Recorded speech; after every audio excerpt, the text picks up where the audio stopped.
Mercedes aprendió a ocupar el espacio que le dejaban, no el que necesitaba, no el que habría elegido si alguien le hubiera preguntado, sino el que sobraba después de que todos los demás hubieran tomado el suyo. Lo había hecho durante tanto tiempo que ya no lo notaba. De la misma manera en que no se nota el peso de algo que siempre se ha cargado. Se sentaba en el borde de las sillas. Comía lo que quedaba. Hablaba cuando le preguntaban y callaba el resto del tiempo con esa eficiencia silenciosa de quien ha aprendido que ocupar menos espacio es una forma de mantener la paz. 53 años. 31 de matrimonio con Ernesto, que era buen hombre en el sentido en que son buenos los hombres que no hacen daño deliberado, pero que tampoco hacen el esfuerzo deliberado de ver lo que tienen enfrente. Llegaba del trabajo, encontraba la comida lista, la ropa limpia, la casa en orden, y lo recibía todo con esa naturalidad de quien ha confundido el cuidado ajeno con el orden natural de las cosas. 3 hijos criados, 2 padres acompañados hasta el final, y después su propia madre. 3 años más. La enfermedad que va tomando a una persona por partes, hasta que lo que queda ya no responde al nombre que uno le dice. Su madre había muerto en febrero, un martes de madrugada, con Mercedes a su lado, y entonces Mercedes se quedó sola por primera vez en su vida. No era que Ernesto no estuviera.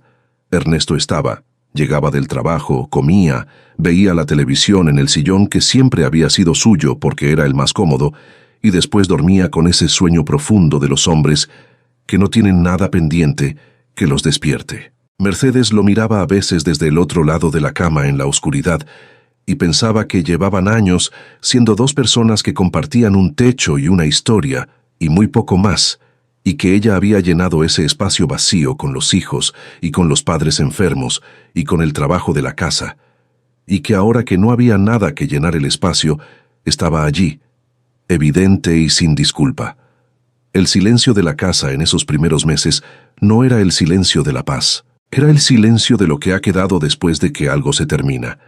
Un silencio que tenía el peso específico de las preguntas que uno lleva mucho tiempo sin hacerse y que de pronto no tienen nada detrás de qué esconderse.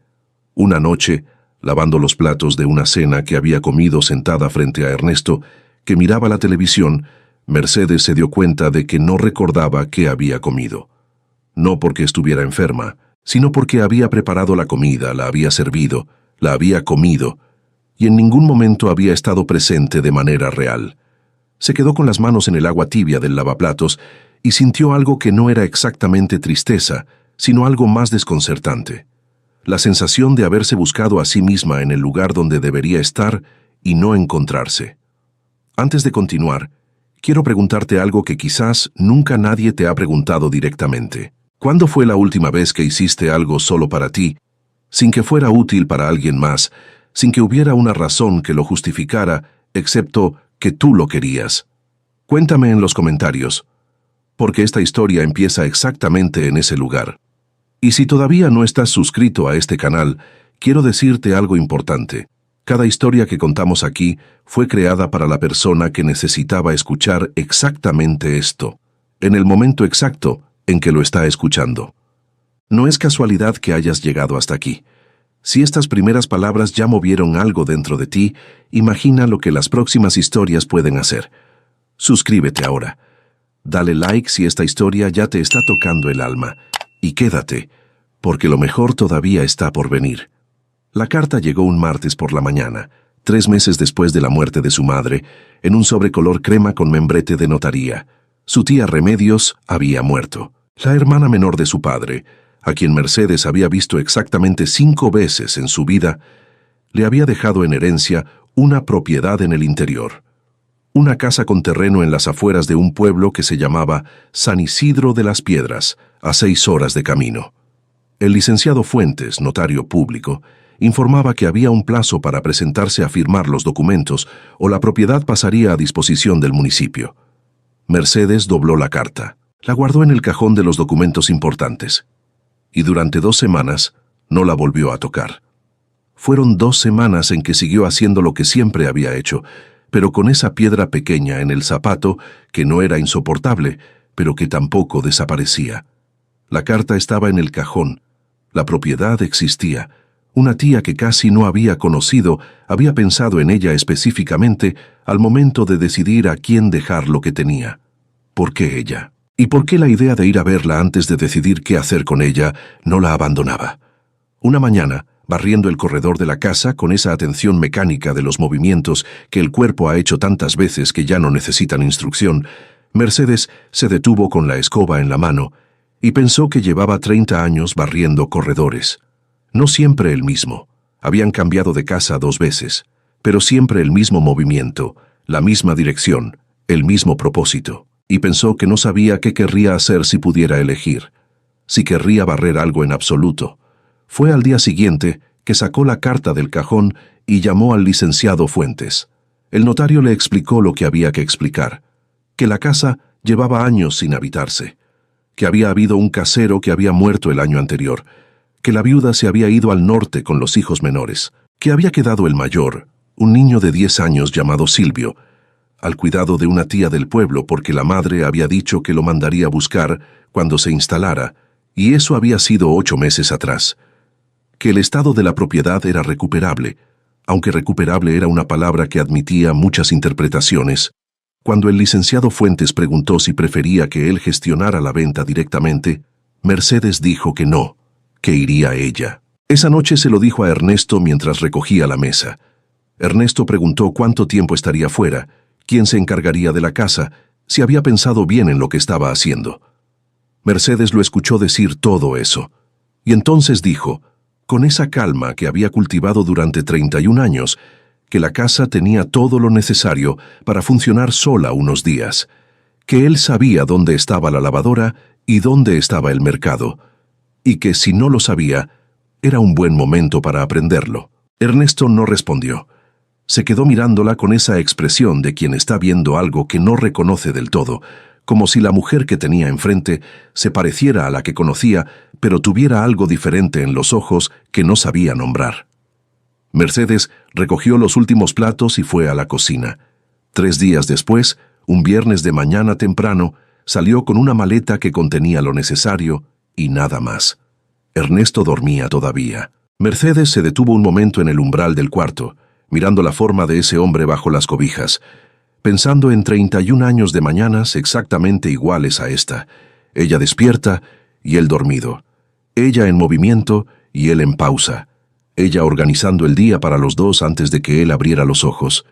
Cerró la puerta sin hacer ruido, caminó por el corredor y salió a la calle sin despedirse, no porque quisiera herirlo, sino porque si esperaba a que despertara, habría tenido que tranquilizarlo, explicarle, convencerlo de que estaría bien, y ya no le quedaba energía para organizar también su propia partida en función de la comodidad de él. Cerró la puerta de la calle y caminó hacia la parada del autobús con algo en el pecho que tardó varios minutos en identificar porque hacía tanto tiempo que no lo sentía. Era la primera vez en muchos años que daba un paso que no había calculado para nadie más que para ella misma. Y ese paso, pequeño y frío en la mañana temprano, se sentía más grande que cualquier cosa que hubiera hecho en mucho tiempo. Lo que no sabía todavía era que ese paso era solo el primero, y que los que vendrían después costarían mucho más. El viaje duró 5 horas y media. Mercedes pasó la mayor parte del trayecto mirando el paisaje cambiar con una atención que no había tenido para nada que no fuera una obligación en mucho tiempo. La ciudad se disolvió en campos abiertos.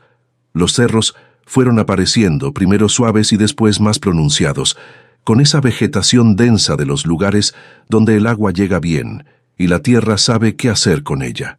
Cruzaron ríos sobre puentes de piedra. Pasaron por pueblos pequeños donde la gente se asomaba a ver pasar el autobús con esa curiosidad sin prisa de quienes no tienen nada urgente que hacer. En el pueblo la recibió el licenciado Fuentes en persona. Le dio los documentos, le explicó los límites de la propiedad, en un plano dibujado a mano. Le dijo que la propiedad incluía la casa, el terreno circundante y un pomar de árboles frutales que el casero había mantenido durante los años que vivió allí y que en los últimos 2 había quedado sin atención. Mercedes firmó donde había que firmar y consiguió un muchacho con camioneta que la llevaría hasta la propiedad. El camino de terracería tardó 40 minutos que fueron haciéndose más silenciosos y más angostos a medida que avanzaban. El monte se cerraba a los dos lados con esa densidad de los lugares que no han necesitado hacer espacio para nadie. Mercedes miraba ese paisaje y pensaba en todo lo que había dejado atrás: la casa de la ciudad, Ernesto durmiendo, los hijos que llamarían el fin de semana sin saber todavía que ella no estaría. La vida entera organizada como un mecanismo que había funcionado durante décadas y que ahora funcionaba sin ella en el centro, porque nunca había dependido de que ella lo eligiera, sino solo de que ella estuviera disponible. Cuando la propiedad apareció al doblar la última curva, el muchacho redujo la velocidad sin que Mercedes se lo pidiera. Era una casa de piedra. No la piedra trabajada de las construcciones que quieren parecer antiguas, sino piedra real, sacada del mismo cerro que la rodeaba, gris y firme, colocada por alguien que construyó para durar. Era baja y maciza, con paredes gruesas que absorbían la luz del atardecer, ventanas pequeñas de marco de hierro con tablones de madera encajados desde adentro, algunos todavía en su lugar y otros caídos dejando huecos por donde el aire entraba con la libertad de lo que no ha encontrado resistencia en mucho tiempo. El techo era de lámina oxidada hasta un color rojo oscuro. No había corredor ni portal. La puerta de madera oscura daba directamente al exterior, como una casa que había existido para guardar y no para dar bienvenida. A los lados y por delante había tierra compacta con matas de pasto seco. Pero detrás, extendiéndose ladera arriba hacia el cerro, había un pomar que crecía con esa densidad específica de lo que ha crecido durante años sin que nadie le dijera cómo. Ramas cruzándose y buscándose, copas tomando las formas que habían podido tomar. En algunos de esos árboles se veían puntos de color entre las hojas, fruta madura esperando que alguien se diera cuenta de que estaba allí. El muchacho descargó la maleta, recibió su pago y se fue sin mirar atrás. Mercedes se quedó sola frente a la propiedad con la llave de hierro en la mano. Era más grande y más pesada de lo que había esperado. La sostuvo un momento antes de caminar hacia la puerta. Pensó que era la primera cosa completamente suya que tenía en mucho tiempo. No de ella y de Ernesto. No de ella administrada para sus hijos. Suya. La puerta se abrió con ese sonido profundo y lento de las bisagras que llevan mucho tiempo sin moverse, pero que no han olvidado su función. Adentro olía a piedra fría y a tiempo cerrado. Había muebles, una mesa de madera maciza con 4 sillas, un aparador contra la pared del fondo, 2 sillones de cuero cuarteado cubiertos con una tela que alguien había puesto antes de irse. En el cuarto de la derecha, una cama con el armazón completo y un colchón que necesitaría sol antes de poder usarse. Fue al centro del cuarto principal y pisó con cuidado. Dio 2 pasos hacia el fondo y el piso cedió levemente. Esa advertencia suave de lo que está llegando al límite de lo que puede sostener. Se detuvo. Se agachó a examinar. La madera en esa sección tenía el color específico de lo que ha absorbido humedad desde abajo durante mucho tiempo. Golpeó con los nudillos y el sonido cambió al sonido hueco de lo que tiene aire debajo. La casa por fuera era sólida. Por dentro, el suelo la traicionaba en silencio. Fue a la cocina. Una estufa de leña de hierro fundido, ennegrecida de años pero entera. Una pila de piedra con un grifo que al principio no respondió y que después, trabajado con fuerza, soltó un chorro de agua oxidada que fue aclarándose hasta volverse transparente. Había agua. Eso era lo primero. Puso a hervir agua con el hornillo que había traído. Mientras calentaba, comenzó a desempacar con ese orden metódico de quien ha aprendido que organizar el espacio es la primera forma de habitarlo. Fue cuando salió por la puerta trasera a ver el pomar que lo vio. Estaba entre 2 árboles, sentado sobre las raíces expuestas del más grande, con la espalda apoyada en el tronco. La miraba con esa atención directa, y sin disimulo de los niños que han decidido que en ciertas situaciones la información es más importante que la cortesía.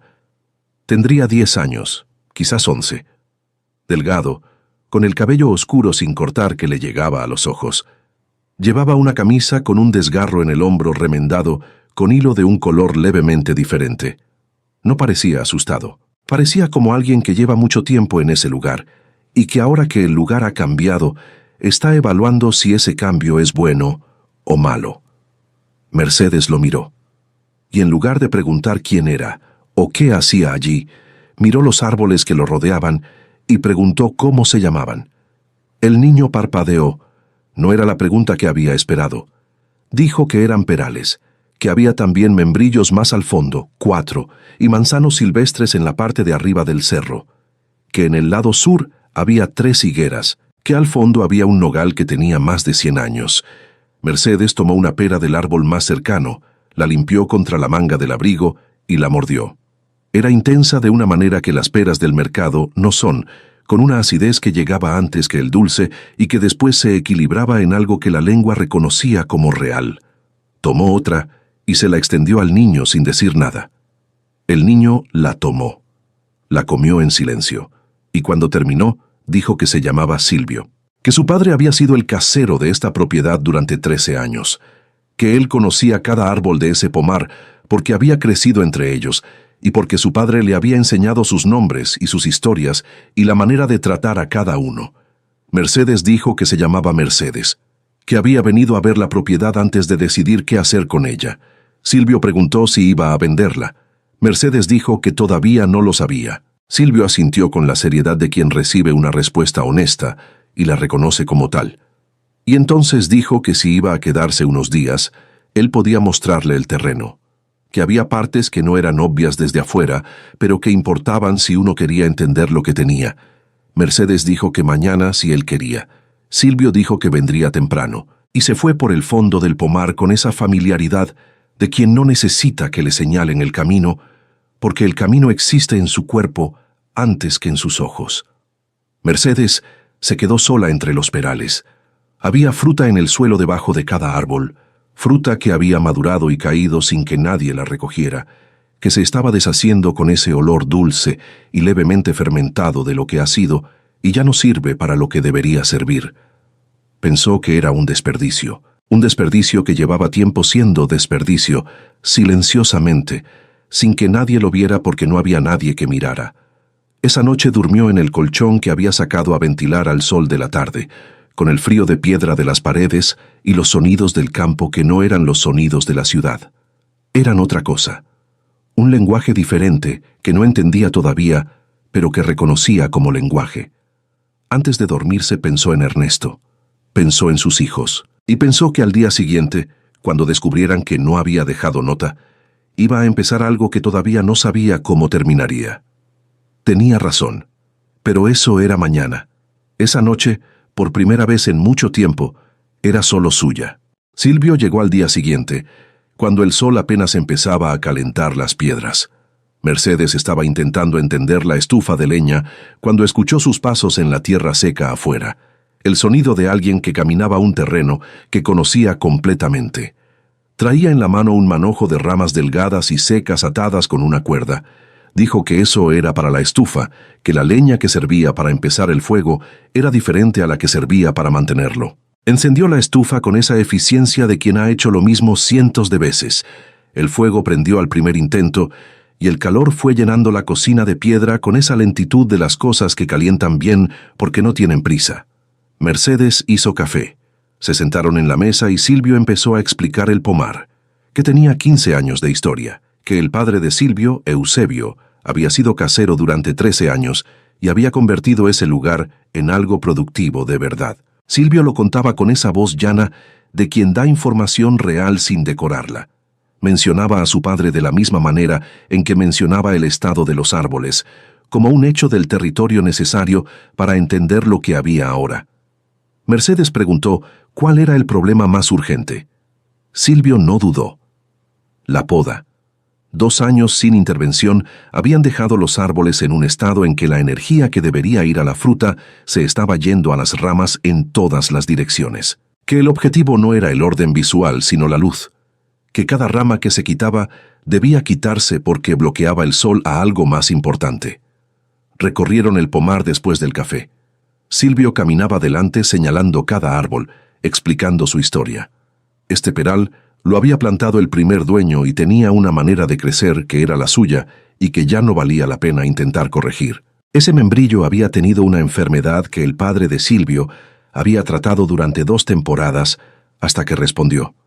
Ese manzano silvestre había llegado solo desde el cerro, una semilla depositada por algún pájaro, y su padre decía que los árboles que llegaban solos eran los más tercos y los más resistentes, porque nunca habían pedido permiso para existir. Llegaron al nogal al fondo del terreno.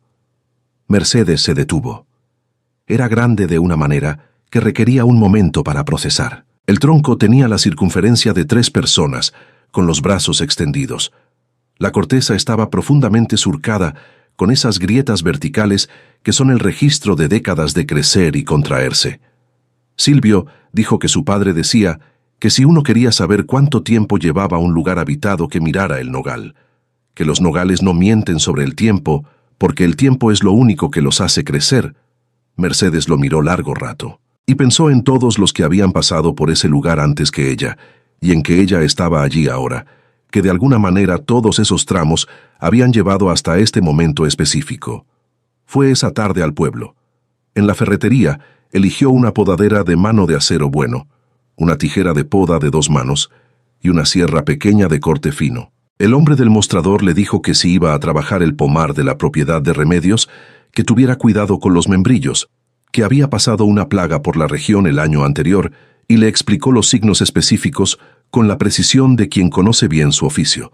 Fue en la tienda de abarrotes donde conoció a doña Refugio, una mujer mayor, compacta y de movimientos precisos, con el cabello blanco recogido en un chongo bajo que no admitía ningún cabello fuera de lugar, que llevaba 73 años en San Isidro de las Piedras, que había conocido a Remedios desde que tenían las dos 20 años, que si los membrillos daban fruta cuando llegara la temporada, que le avisara, que si necesitaba saber algo del lugar o de la gente, que fuera a su casa, la de la Puerta Azul a media cuadra de la plaza. Mercedes la vio alejarse con ese paso directo de quien nunca ha tenido tiempo para rodeos, y sintió algo que reconoció como el principio de algo sin poder nombrarlo todavía. Esa noche, de vuelta en la casa de piedra, su teléfono sonó por primera vez desde que había llegado. Era Manuel, el menor, el que siempre llamaba cuando necesitaba algo. Pero esta vez la voz tenía un tono diferente, una mezcla de preocupación y de algo que se parecía a la irritación de quien ha sido ignorado. Dijo que llevaban días sin saber nada de ella, que su padre estaba preocupado, que Patricia y él habían hablado y que todos pensaban que ella necesitaba volver, que lo de la tía era un asunto que se podía resolver desde la ciudad, que no había necesidad de que ella se fuera sola a un lugar que nadie conocía, que no estaba bien que hiciera esto sin avisar, que pensaran en papá. Mercedes escuchó todo eso sentada en la silla de la cocina, con la estufa encendida y el pomar oscuro detrás de la ventana. Y entonces dijo con esa calma que Manuel no le había escuchado nunca porque nunca había necesitado usarla con él, que estaba bien, que la propiedad existía y que había venido a verla porque era suya y porque quería verla, que su padre sabía dónde estaba y que tenía todo lo que necesitaba en casa, y que no iba a volver todavía. Manuel hizo una pausa, y entonces dijo algo que Mercedes guardó en silencio sin responder, algo que él dijo creyendo que era una pregunta razonable, pero que en realidad era todo lo que ella había cargado durante décadas sin que nadie lo viera. Dijo: «Mamá, ¿quién va a encargarse de las cosas si tú no estás?» Mercedes miró la llama de la estufa un momento largo. Dijo que esa era exactamente la pregunta correcta, y que esperaba que Manuel se la siguiera haciendo hasta que encontrara la respuesta. Colgó. Se quedó en silencio con el teléfono en la mano y el sonido del campo afuera. Y pensó que 30 años de hacerse invisible habían funcionado tan bien que sus propios hijos habían confundido su presencia con un servicio. Y que lo que acababa de decirle a Manuel era la primera vez en mucho tiempo que decía algo que era completamente verdadero y completamente suyo. Mañana vendría Silvio. Había peras que cosechar y ramas que podar y un suelo que aprender. Había mucho por hacer, y por primera vez en décadas, todo lo que había por hacer era para ella. La poda empezó un lunes por la mañana. Silvio le explicó la lógica antes de tocar nada, que el primer paso era siempre mirar el árbol completo sin hacer nada, dejando que el ojo encontrara los problemas antes de que la mano intentara resolverlos. Que los problemas más obvios eran las ramas que se cruzaban, porque el roce continuo dañaba la corteza. Que los menos obvios eran las que crecían hacia adentro, porque esas eran las que robaban luz al interior sin dar nada a cambio. El primer corte lo hizo Mercedes despacio. La rama cayó. Silvio examinó el corte y dijo que el ángulo estaba bien, pero que había partido un poco de corteza, que había que inclinar un grado más. Al cuarto corte ya había internalizado el ángulo y no necesitaba pensar en él conscientemente, lo que liberó atención para pensar en qué cortar en lugar de en cómo cortarlo. Trabajaron juntos durante 6 horas. Silvio fue haciendo menos indicaciones a medida que avanzaban, no porque hubiera menos que decir, sino porque Mercedes fue necesitando menos que le dijeran. El ojo se estaba educando, las manos estaban aprendiendo. Al final de ese primer día, los 2 primeros perales tenían una forma que no habían tenido antes. No el orden simétrico de los árboles de vivero. Algo más honesto. La forma de 2 árboles que habían recuperado acceso a la luz sin que nadie les impusiera una forma que no era la suya. Mercedes tenía los brazos con ese cansancio específico de los músculos que han hecho trabajo nuevo. Las manos con los primeros callos de algo que nunca había hecho. Y pensó que llevaba 30 años tomando decisiones en función de otros, y que el resultado de esas decisiones nunca había sido visible de esta manera, limpio y directo, sin intermediarios entre el esfuerzo y lo que el esfuerzo producía.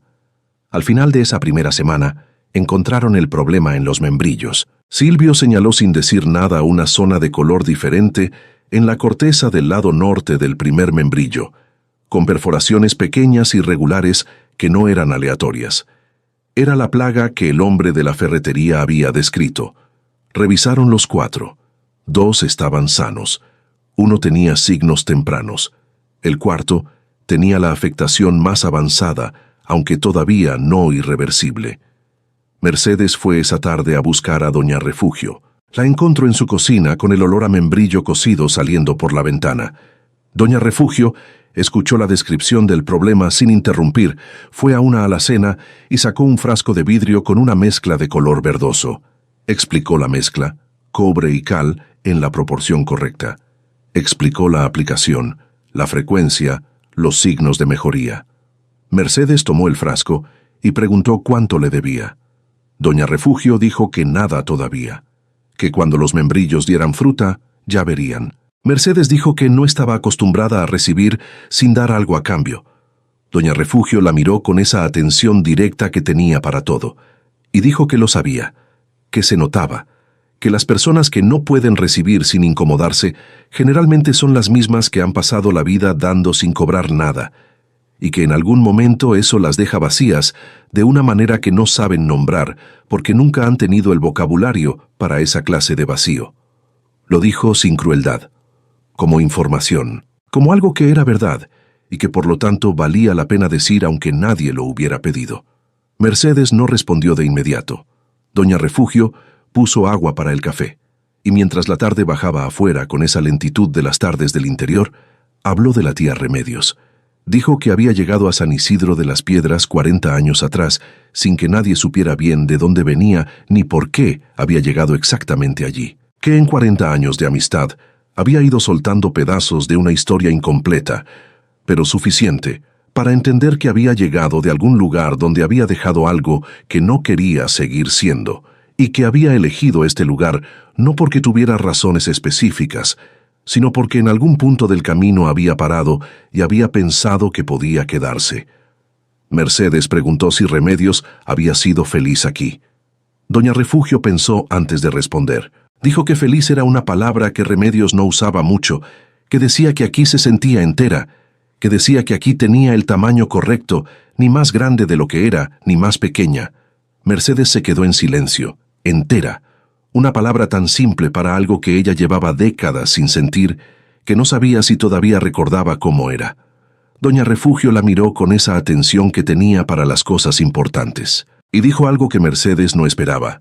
Dijo que Remedios, antes de morir, le había dicho que tenía una sobrina, que no la conocía bien, pero que la había visto una sola vez, hacía muchos años, en una reunión familiar, y que en esa niña había visto algo que reconoció de inmediato, porque era lo mismo que había visto en el espejo durante muchos años antes de aprender a no verlo. Una mujer que ya estaba aprendiendo a hacerse pequeña para que los demás cupieran. Mercedes sintió algo moverse en el pecho. Doña Refugio dijo que por eso le había dejado la propiedad, no porque fuera la sobrina más cercana ni la más conveniente, sino porque Remedios había decidido que si había algo que podía darle a esa mujer que nunca había pedido nada para sí misma, que fuera un lugar donde hubiera espacio suficiente para que dejara de hacerse pequeña. Mercedes miró la taza de café que tenía entre las manos y pensó que una mujer a quien casi no había conocido la había visto mejor que las personas que habían vivido con ella durante 30 años.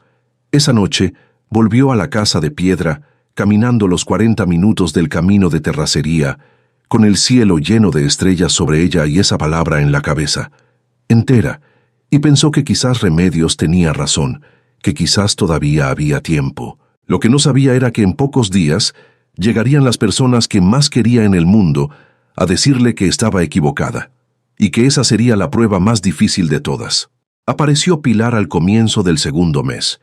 Mercedes estaba aplicando el tratamiento en la corteza del membrillo más afectado, arrodillada en la tierra con el frasco y un trapo doblado en 4, cuando escuchó que alguien llegaba por el camino del fondo. No era Silvio, cuyos pasos conocía ya. Eran pasos diferentes, de alguien que sabe hacia dónde va, aunque no conozca el terreno en detalle. Era una mujer de unos 50 años, alta, con el cabello oscuro con vetas grises, recogido con el descuido de quien se lo recoge porque estorba, y una energía que precedía su llegada. Traía en las manos un canasto cubierto con una tela de cocina. Se presentó diciendo que se llamaba Pilar, que era amiga de Doña Refugio, que había escuchado que la nueva dueña del pomar estaba trabajando sola y que había venido a ver si necesitaba manos. Mercedes se levantó con las rodillas manchadas de verde y preguntó directamente ¿por qué quería ayudar? Pilar dijo que había crecido con árboles frutales, que su familia había tenido una huerta que vendieron cuando ella tenía 20 años porque el padre había enfermado, que desde entonces vivía en el pueblo haciendo costuras y que era una vida que funcionaba, pero que extrañaba el trabajo que deja tierra en las manos al final del día, el trabajo que tiene un resultado visible que uno puede ver y tocar. Mercedes entendió eso de una manera que 2 meses atrás habría entendido intelectualmente, pero no de la manera en que se entienden las cosas que a uno también le han pasado. Dijo que había trabajo suficiente. Pilar dejó el canasto junto al muro de piedra del lado sur y se arremangó. Trabajaron juntas esa tarde. Pilar tenía una manera de moverse entre los árboles que era diferente a la de Silvio, menos precisa en el conocimiento técnico, pero más intuitiva en la lectura general del espacio. Cuando Mercedes dudaba en la elección de una rama, Pilar a veces ofrecía una perspectiva diferente que iluminaba lo que ninguna de las dos habría visto sola. Al final de la tarde se sentaron debajo del nogal, con lo que Pilar había traído en el canasto, tortillas con frijoles y queso y chiles encurtidos. Comieron sin prisa con el sonido del campo alrededor. Pilar preguntó de dónde venía Mercedes. Mercedes dijo que de la ciudad, que su marido estaba allá. Pilar no preguntó más sobre eso, solo dijo mirando hacia el pomar que ella también había tenido marido hasta que dejó de tenerlo, que al principio había sido difícil y que después había descubierto que la vida organizada en función de una misma era un territorio completamente diferente, con sus propias dificultades, pero también con sus propias cosas que una no puede ver cuando está mirando en dirección contraria. Mercedes dijo que ella todavía no sabía si estaba en ese lugar, que había salido de la ciudad diciendo que venía a ver una propiedad y que todavía no había dicho en voz alta nada más que eso. Pilar dijo que no importaba tenerlo claro todavía, que los árboles del pomar tampoco sabían en primavera exactamente qué iban a dar en otoño, que simplemente florecían y dejaban que el resto se fuera definiendo. El pomar fue tomando forma. Los perales podados mostraban ya la diferencia. Los membrillos en tratamiento daban señales lentas pero reales de mejoría. La fruta que antes caía al suelo sin que nadie la recogiera, empezaba a llegar al mercado del pueblo, donde Doña Refugio le había guardado espacio junto a su puesto. Fue esa misma semana que Mercedes fue al mercado del pueblo por primera vez con algo que era suyo para vender. Había cosechado las peras más maduras y las había puesto en una caja de madera con cuidado, separadas con paja para que el viaje no las golpeara. Doña Refugio le había guardado espacio junto a su puesto, y cuando Mercedes instaló las peras, le dijo que las pusiera más adelante, que el olor era lo que llegaba primero a quien pasaba y que convenía que llegara antes que la vista. La primera cliente que se detuvo lo hizo por el olor. Tomó una pera, la olió de cerca, preguntó de dónde eran. Mercedes dijo que de su pomar. La mujer compró la mitad de lo que había en la caja sin negociar el precio. Al final de ese primer día de mercado quedaban 7 peras. Doña Refugio dijo que para ser el primer jueves estaba bien, que la siguiente semana sería diferente porque ya habría gente que las había probado. Mercedes recogió la caja con las 7 peras sobrantes y pensó que el dinero que traía en el bolsillo era dinero diferente a cualquier otro que había tenido en su vida. No el dinero que Ernesto ponía en la cuenta y que ella administraba. Era dinero que venía directamente de algo que ella había hecho, de árboles que había podado con sus manos, de fruta que había madurado esperando durante 2 años que alguien se diera cuenta de que estaba allí. Todo eso iba tomando forma. Todo eso iba siendo real. Y entonces llegaron. Era un sábado de mañana. Mercedes estaba en el pomar aplicando el tratamiento al membrillo más afectado cuando escuchó el motor de un vehículo en el camino de terracería, que era un sonido que no pertenecía a ese lugar a esa hora. Fue al frente de la casa a tiempo para verlos bajar. Ernesto primero, con esa postura de los sábados en casa, ropa cómoda y la expresión de quien ha hecho un esfuerzo que considera considerable. Detrás de él, Patricia. Y después Manuel, que traía los anteojos de sol aunque el día no los requería, que era algo que hacía cuando se preparaba para una situación que le incomodaba. Mercedes los miró llegar y sintió algo complejo que no era miedo, pero tampoco era bienvenida pura. Era el reconocimiento de que este momento iba a costar, que todo lo que había construido en esos meses, la claridad, la calma, el suelo firme bajo los pies, iba a ser puesto a prueba de la manera más difícil posible, por las personas que más quería. Ernesto la abrazó con ese abrazo de quien ha estado preocupado de verdad. Mercedes lo recibió. Patricia la abrazó también, con esa tensión en los hombros de quien viene con cosas que decir, y todavía no ha decidido cómo decirlas. Manuel la miró con esa expresión que ella conocía bien, la que ponía cuando creía que la situación requería que alguien tomara el control. Los hizo pasar. Puso agua para el café. Y esperó. No tardó mucho. Fue Manuel quien habló primero, que era el que siempre hablaba primero cuando había algo difícil, porque había aprendido que si lo decía él, antes que nadie podía controlar cómo se decía. Dijo que habían venido porque estaban preocupados, que nadie entendía bien qué estaba pasando, que mamá llevaba semanas aquí, y nadie sabía exactamente qué planes tenía ni cuándo iba a volver, ni qué iba a pasar con la casa de la ciudad y con papá, y con todo lo que había dejado. Patricia dijo que habían hablado entre ellos y que todos pensaban que quizás el tiempo solo, el duelo por la abuela, había sido más difícil de lo que mamá admitía, que era normal, que podían buscar ayuda, que no tenía que cargar con esto sola. Mercedes los escuchó. Notó la manera en que Patricia dijo esto, refiriéndose al lugar donde ella vivía, a lo que había construido, al pomar y a la casa y a las personas que venían los jueves a trabajar juntas, como si todo eso fuera un síntoma y no una vida. Ernesto no había dicho nada todavía. Miraba la cocina de piedra con esa expresión que Mercedes no le había visto antes, difícil de leer, como si estuviera calculando algo que le llevaba tiempo. Manuel siguió. Dijo que papá la necesitaba, que la casa de la ciudad no funcionaba igual sin ella, que ellos entendían que necesitaba un tiempo, pero que un tiempo tenía un límite y que semanas era mucho tiempo y que ya era hora de que las cosas volvieran a su lugar. Mercedes dejó que el silencio durara lo suficiente para que ninguno de los tres pudiera llenarlo, y entonces preguntó, con esa calma que ya era completamente suya, cuál era su lugar según ellos. Manuel dijo que su familia, que su casa, que todo lo que había construido durante 30 años.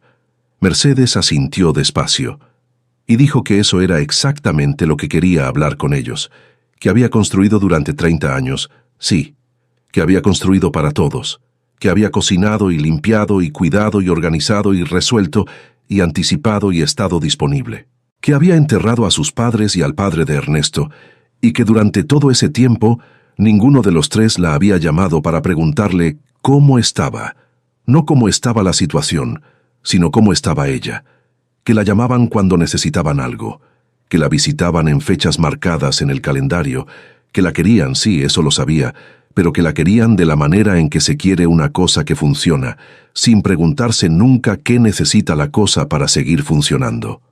Patricia abrió la boca. Mercedes levantó la mano con suavidad. Dijo que no había terminado.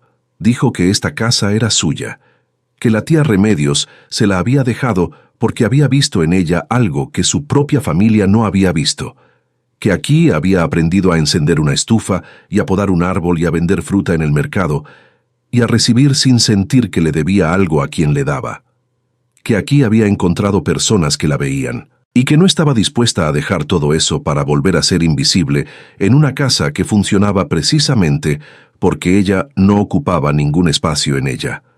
El silencio que siguió era diferente al de antes. Era el silencio de tres personas procesando algo que no habían esperado. Que no era un arrebato, ni una crisis, ni el duelo mal gestionado que habían imaginado en el camino. Era una mujer diciéndoles la verdad con una claridad que ninguno de los tres sabía que ella tenía. Fue Ernesto quien habló, y lo que dijo cambió el peso de todo lo que vendría después. Ernesto dijo que quería ver el pomar. No era lo que ninguno de los tres había esperado. Manuel lo miró. Patricia lo miró.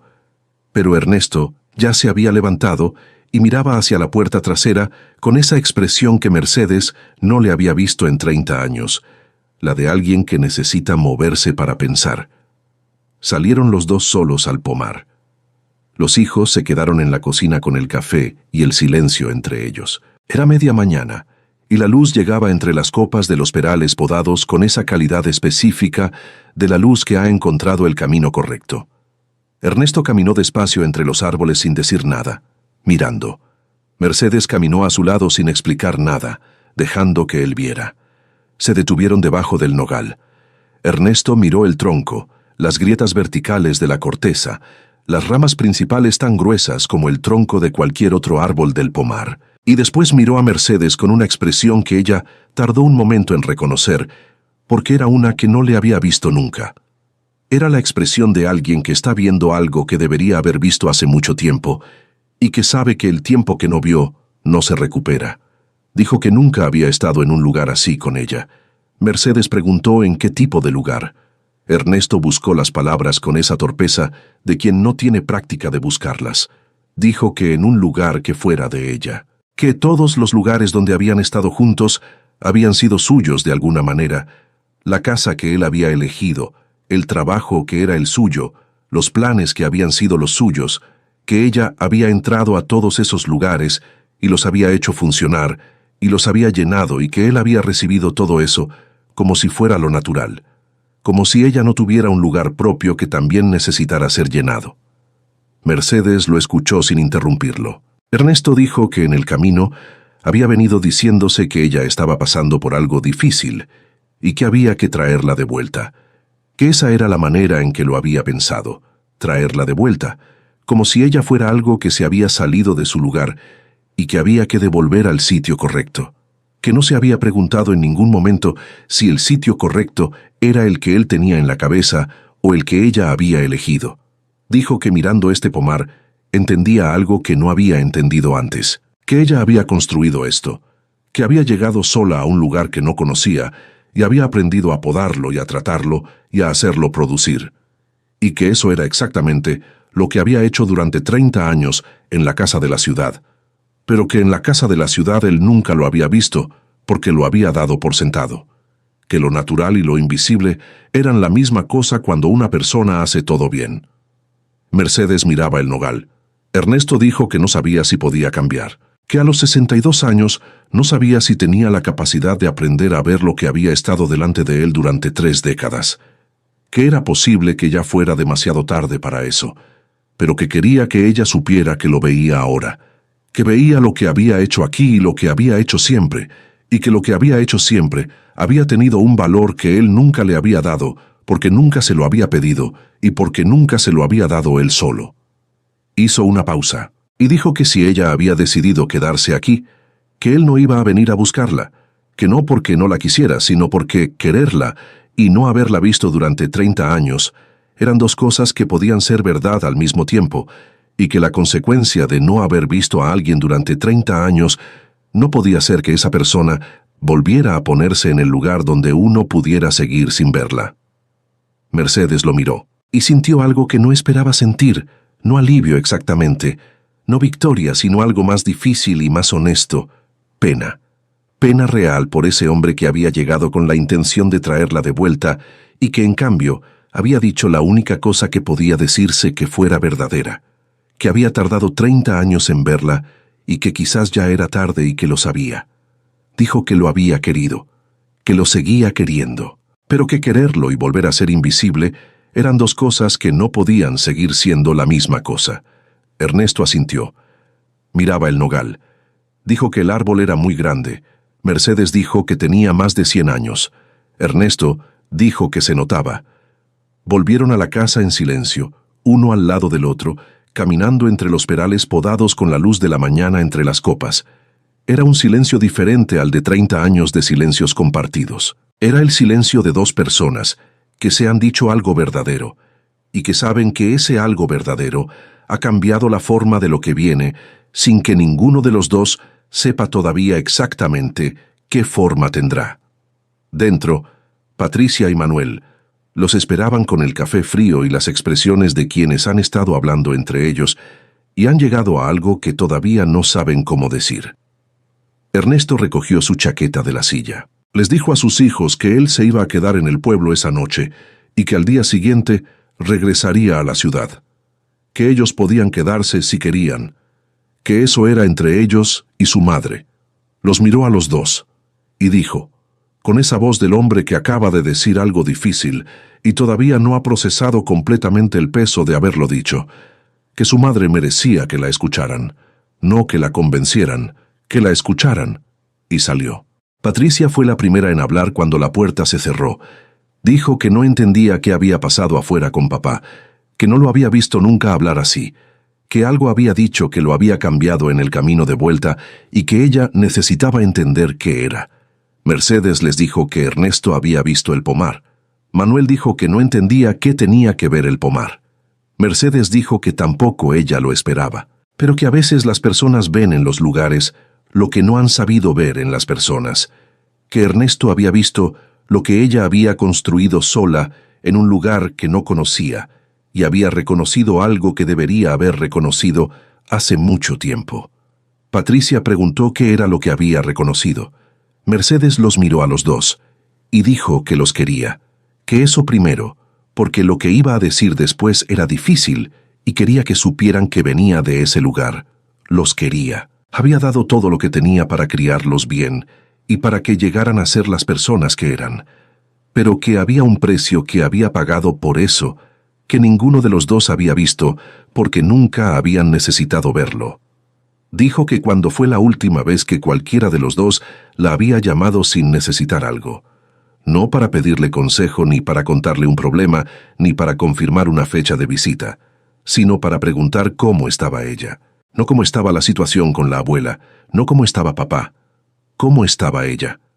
Patricia abrió la boca, la cerró. Manuel miraba la mesa.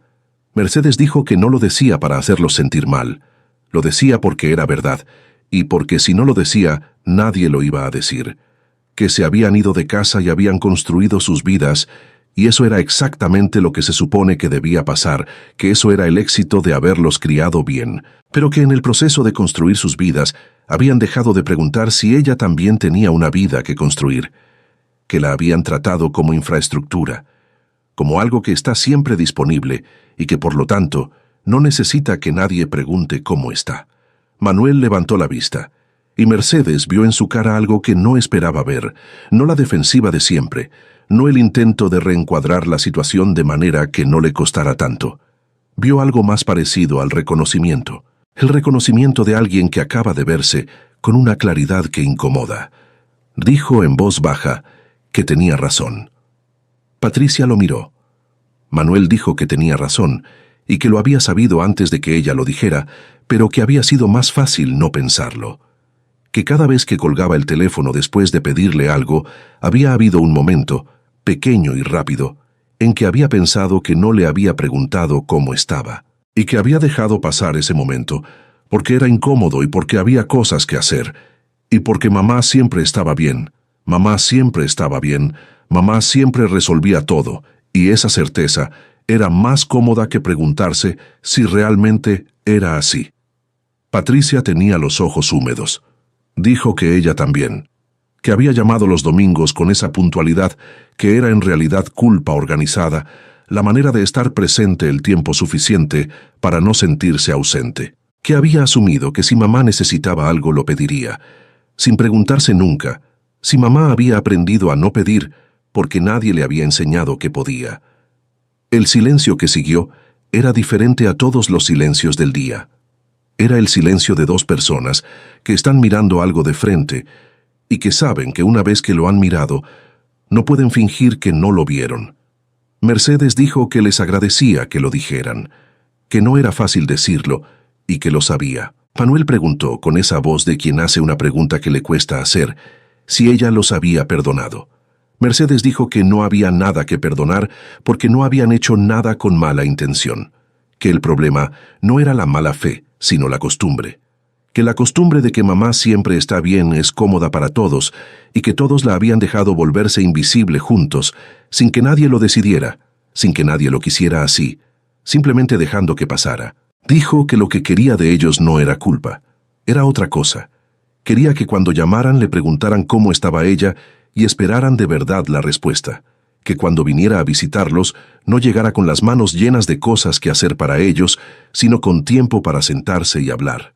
Que la vieran, no a la mamá que resuelve todo, a ella. Patricia preguntó si se iba a quedar aquí para siempre. Mercedes dijo que no lo sabía, que por ahora este era el lugar donde quería estar, que había encontrado algo aquí que llevaba mucho tiempo sin tener y que todavía estaba aprendiendo qué era exactamente, pero que la puerta de esta casa siempre estaría abierta para ellos, que podían venir cuando quisieran, que había un pomar que Silvio podía mostrarles y una doña refugio que hacía la mejor conserva de membrillo que iban a probar en su vida y noches con más estrellas de las que la ciudad les había dejado ver nunca. Dijo que no los estaba abandonando, que los estaba invitando a conocerla de otra manera. Manuel se levantó y la abrazó, no el abrazo rápido de siempre, el de quien llega y el de quien se va. Fue el abrazo de alguien que se está quedando un momento de verdad. Mercedes sintió el peso de ese abrazo, el peso real de su hijo que ya no era el niño que había necesitado más de todo durante más tiempo, sino un hombre de 30 años que acababa de ver a su madre por primera vez. Patricia los abrazó a los dos desde el lado y dijo, con esa voz que tiene cuando intenta no llorar y no lo consigue del todo, que quería ver el pomar. Los tres salieron juntos a la tarde del pomar de las que llegaron. Silvio estaba allí, revisando el membrillo en tratamiento con su atención habitual, y los miró llegar con esa evaluación directa suya. Mercedes los presentó. Silvio dijo buenas tardes con la seriedad de siempre. Y entonces Patricia preguntó cómo se llamaba ese árbol del fondo, el más grande de todos. Silvio dijo que era el nogal, que tenía más de 100 años, que si uno quería saber cuánto tiempo llevaba un lugar habitado que lo mirara, que los nogales no mienten sobre el tiempo porque el tiempo es lo único que los hace crecer. Patricia miró el nogal, y después miró a su madre. Y en esa mirada había algo que Mercedes guardó en el lugar donde guarda las cosas que importan. El reconocimiento de una hija que estaba empezando, apenas empezando, a ver lo que había estado mirando sin ver durante años. Se fueron el domingo por la tarde. Ernesto pasó a despedirse. Se quedó en la puerta unos minutos. Dijo que si necesitaba algo que lo llamara, no porque debiera, sino porque él quería saberlo. Mercedes dijo que lo haría. No hubo más palabras porque no hacían falta. Había cosas entre ellos que ya no tenían solución y cosas que todavía podían tener una forma diferente a la que habían tenido, y los dos lo sabían, y ninguno de los dos fingió que no. Patricia y Manuel se fueron el domingo con esa lentitud de quienes no quieren que lo que han encontrado se pierda con la prisa de la partida. Manuel prometió llamar el jueves, no para pedir nada, sino para saber cómo estaba. Patricia preguntó si podía volver con los niños en las vacaciones de verano. Mercedes dijo que sí, que el nogal daba suficiente sombra para toda una familia un día de calor. Los vio alejarse por el camino de terracería hasta que el vehículo desapareció en la curva entre los encinos, y se quedó sola en el frente de la casa de piedra con el sonido del campo a su alrededor y algo en el pecho que tardó en identificar porque era nuevo y viejo al mismo tiempo. Era paz. No la paz de quien ha ganado algo, sino la de quien ha dicho lo que tenía que decir y ha sido escuchada. La paz de quien ya no tiene que organizarse en función de ser invisible. Los días que siguieron tuvieron ese ritmo que el lugar había ido encontrando solo. Silvio llegaba temprano y sabía sin que nadie se lo dijera qué parte del pomar necesitaba atención ese día.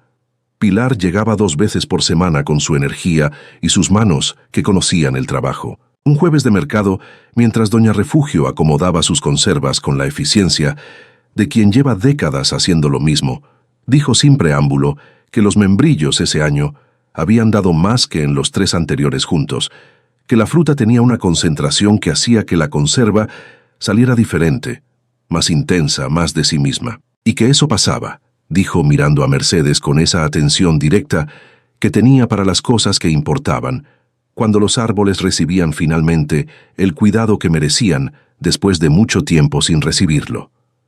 Mercedes supo que no estaba hablando solo de los árboles. Una tarde, al final del 2.º mes desde que su familia había venido y se había ido, Mercedes se quedó sola en el pomar cuando todos se habían marchado ya. Que era esa hora específica de la tarde en que la luz cambia y los colores se vuelven más intensos antes de irse, cuando el pomar tenía esa quietud de las cosas que han terminado el trabajo del día y están simplemente siendo. Se sentó debajo del nogal, apoyó la espalda en el tronco, con esa circunferencia que no abarcaban 3 personas con los brazos extendidos, y sintió la corteza áspera y fría contra la ropa y el suelo firme debajo, y escuchó el viento en los encinos y el agua del arroyo a la distancia, y el pájaro que repetía la misma nota 3 veces desde algún lugar del cerro. Pensó en la noche que había lavado los platos sin recordar qué había comido. Pensó en la carta en el cajón y en las 2 semanas que la había dejado ahí sin atreverse a leer lo que ya sabía que decía. Pensó en la puerta que había cerrado sin hacer ruido un viernes de mañana temprano, y en el camino de terracería, y en la llave de hierro en la mano, y en Silvio entre los perales preguntando si iba a vender. Pensó en Ernesto diciendo que no sabía si era capaz de aprender a ver lo que había estado delante de él durante 30 años. En Manuel diciendo que tenía razón con esa voz de quien lo sabe desde antes de decirlo. En Patricia, preguntando si podía volver para pasar el fin de semana en el verano. Pensó en la tía Remedios, a quien casi no había conocido, que la había visto una sola vez en una reunión familiar, cuando Mercedes tenía 16 años, y que había guardado esa imagen durante décadas hasta el momento de decidir a quién dejarle lo que tenía. Que había visto en esa niña lo que su propia familia no había visto. Una mujer aprendiendo a hacerse pequeña. Y pensó que Remedios le había dado algo que no era solo una propiedad. Le había dado la posibilidad de preguntarse, por primera vez en muchos años, quién era ella cuando nadie necesitaba nada. Esa pregunta había sido aterradora al principio. Ahora era simplemente suya. Tenía las manos con callos que no había tenido hace 6 meses. Tenía los brazos con una fuerza nueva, que era la fuerza específica del trabajo, que el cuerpo aprende cuando se le da la oportunidad de aprender. Tenía tierra en la ropa al final de cada día, y ese cansancio concreto y localizado de quien sabe exactamente qué ha hecho, porque lo ha hecho con las manos. Sabía cómo encender una estufa de hierro viejo y cómo hablarle para que respondiera. Sabía el ángulo exacto de la podadera que no parte la corteza. Sabía reconocer la plaga en la textura de la corteza de un membrillo y sabía tratarla con la frecuencia correcta según la lluvia. Sabía que las peras de ese pomar olían diferente a todas las otras peras y que ese olor llegaba a las personas antes que la vista y que eso valía algo en el mercado del pueblo. Sabía que había un nogal que tenía más de 100 años y que si uno quería saber cuánto tiempo llevaba un lugar habitado, que lo mirara, y que los nogales no mienten sobre el tiempo, porque el tiempo es lo único que los hace crecer. Y sabía que ella también era de eso ahora, de este lugar, de este trabajo, de estas personas que habían llegado siguiendo algo que al principio no sabían nombrar y que se habían quedado porque el lugar les había respondido de alguna manera. Silvio, con su conocimiento de cada árbol y su manera de decir las cosas importantes como si fueran información simple. Pilar, con sus manos que conocían la tierra y su historia de haber reconstruido sin declararlo. Doña Refugio, con 73 años de un lugar y la disposición de usarlos para quien lo necesitara. No sabía todo lo que vendría. No sabía si Ernesto aprendería a ver o si el tiempo había sido demasiado.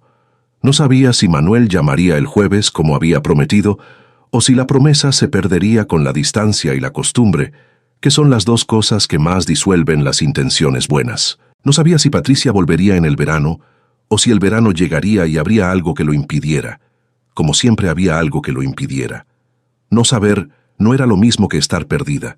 Eso era lo que había aprendido en ese terreno y en ese trabajo y en esas mañanas de estufa que no prendía y plantas que no brotaban y tardes de mercado y conversaciones que se habían ido acumulando en capas hasta convertirse en algo sólido y real. Estaba perdida la noche que se quedó con las manos en el agua tibia del lavaplatos, buscándose a sí misma y no encontrándose. Estaba perdida el día que llegó por ese camino de terracería y vio la casa de piedra por primera vez y sintió el tamaño de lo que no sabía hacer. Estaba perdida en muchos de los días que siguieron cuando los errores se acumulaban y el cuerpo dolía y la soledad pesaba más de lo que había calculado que pesaría. Pero no estaba perdida ahora. Ahora sabía exactamente dónde estaba. Y lo que había aprendido en el camino hasta aquí era que ese conocimiento, saber dónde está uno, no viene de que el camino sea seguro o de que el futuro sea claro. Viene de haber elegido el lugar donde se está, de haberlo construido con las manos, de haberlo llenado de presencias que llegaron sin que nadie las planeara y que se quedaron porque había algo en ese lugar que valía quedarse. Afuera, el pomar se fue oscureciendo hasta que solo quedaron los sonidos del campo sobre él, el viento en los encinos, el pájaro que repetía la misma nota 3 veces desde algún lugar del cerro, el agua del arroyo constante en el fondo, y sobre todo eso, el cielo del interior con más estrellas de las que la ciudad deja ver, cubriéndolo todo con esa generosidad silenciosa de lo que existe sin pedirle nada a quien lo mira. Querida amiga, querido amigo, si has llegado hasta aquí es porque algo en la historia de Mercedes ha tocado algo real dentro de ti. Quizás conoces ese momento en que te das cuenta de que has estado viviendo para todos, menos para ti.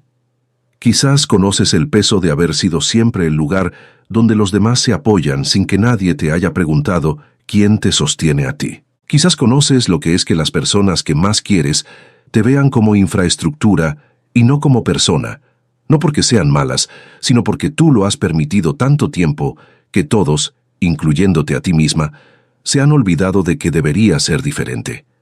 Mercedes no se perdió de golpe.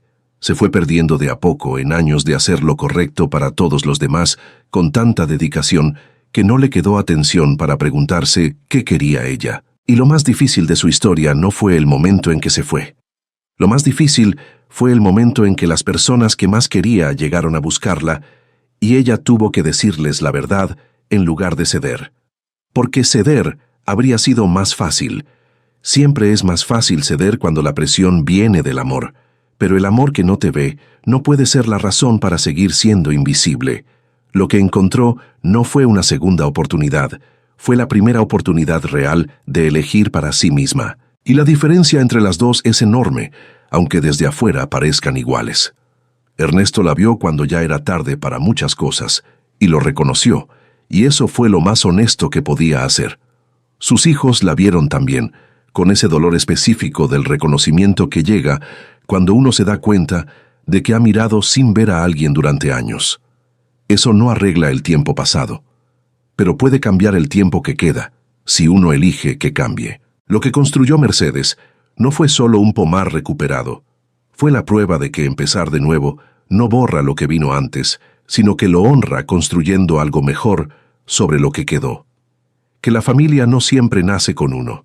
A veces llega con 10 años, y el conocimiento de cada árbol del terreno y te enseña que los árboles que más fruta dan son siempre los que han pasado por una poda difícil. A veces llega con 73 años y te dice que la tía que casi no conociste te vio mejor que nadie. Nunca es tarde para eso.